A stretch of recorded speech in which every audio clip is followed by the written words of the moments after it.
আর্জেন্টিনার অলিম্পিক দলে বিশ্বকাপ জয়ী দুই ফুটবলার। গুঞ্জনটা ছিল আসন্ন অলিম্পিকে আর্জেন্টিনা দলের ডাক পেতে যাচ্ছেন জাতীয় দলের একাধিক খেলোয়াড়। টিওআইসি স্পোর্টসের সাংবাদিক গ্যাস্টন এদুল দাবি করেছে, এরই মধ্যে নাকি কাতার বিশ্বকাপ জয়ী দলের দুই সদস্যের চলতি বছরে অলিম্পিকে অংশ নেওয়ার নিশ্চিত হয়েছে।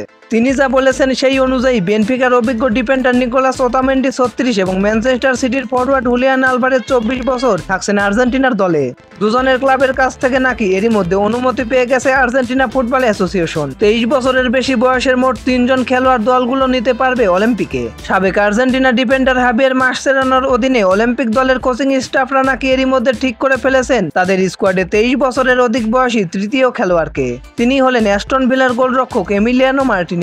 যদিও তার ব্যাপারে ইংলিশ ক্লাবটির কাছ থেকে এখনো সবুজ সংকেত পাওয়া যায়নি। এছাড়াও জাতীয় দলের আরো দুই খেলোয়াড়ের দিকে চোখ রয়েছে মাসচেরানোর। তারা হলেন চেলসির মিডফিল্ডার এনজো ফার্নান্দেজ 23 বছর এবং ম্যানচেস্টার ইউনাইটেডের উইঙ্গার আলেহান্দ্রো গার্নাচো 19 বছর। দুজনেরই বয়স 23 বা এর কম হয় তাদের দলে নেওয়ার ক্ষেত্রে কোনো বিশেষ প্রক্রিয়া অনুসরণ করতে হবে না।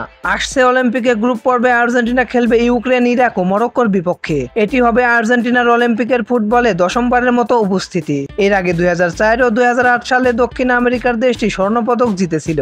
তো দর্শক বন্ধুরা, খেলাধুলার সকল আপডেট সবার আগে পেতে চ্যানেলটি সাবস্ক্রাইব করে পাশে থাকুন। ধন্যবাদ।